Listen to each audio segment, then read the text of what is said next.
కరీంనగర్ సిపిపై రాజకీయ ఒత్తిడి తగదని ప్రజామిత్ర ప్రోగ్రెసివ్ డెమోక్రటిక్ ఫ్రంట్ రాష్ట్ర అధ్యక్షుడు కొరవి వేణుగోపాల్ అన్నారు. శుక్రవారం ప్రజామిత్ర కార్యాలయంలో మీడియా సమావేశంలో ఆయన మాట్లాడారు.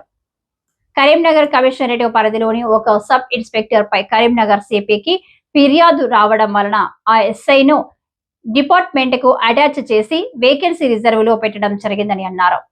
ఈ విషయమై ఒక ఎమ్మెల్యే సిపిపై ఒత్తిడి తీసుకురావడం, తదుపరి ఒక మంత్రితో కూడా ఒత్తిడి తీసుకురావడం వలన సిపి ఈ విషయంలో లోతుగా దర్యాప్తు జరిపించి ఈ ఎస్ఐని సస్పెండ్ చేయడం, ఇది అన్ని పత్రికల్లో ప్రధాన శీర్షికల్లో రావడం జరిగిందన్నారు. జనరల్ గా పోలీస్ డిపార్ట్మెంట్ లో, రెవెన్యూ డిపార్ట్మెంట్ లో ఏదైనా కింది స్థాయి అధికారిపై ఫిర్యాదులు వచ్చినప్పుడు సిపి, కలెక్టర్లు కింది స్థాయి అధికారులపై శాఖపరమైన చర్యలు తీసుకోవడం జరుగుతుందన్నారు. ఇది ప్రభుత్వంపై ప్రజా వ్యతిరేకతకు దారితీస్తుందన్నారు.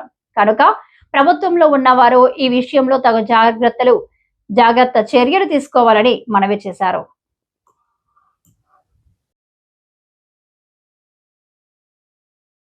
కరీంనగర్ సిపి గారు లీవ్ పై వెళ్ళారు అని మనం అందరం కూడా పత్రికల్లో చదవడం జరిగింది.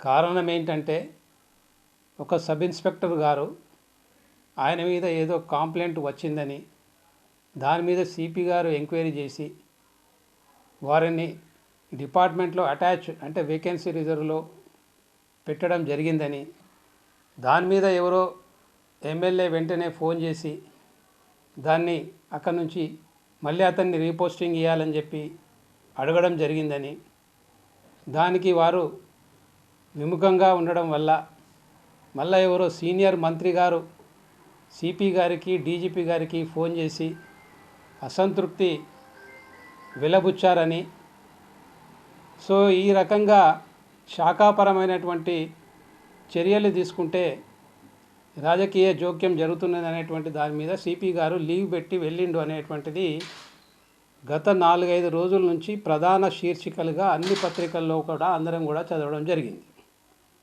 అది ఇక్కడ జనరల్గా ఏంటంటే, ముఖ్యంగా గవర్నమెంట్ యొక్క చర్యలు అనేటువంటి పోలీస్ డిపార్ట్మెంట్, రెవెన్యూ డిపార్ట్మెంట్లో ప్రతిబింబిస్తూ ఉంటాయి.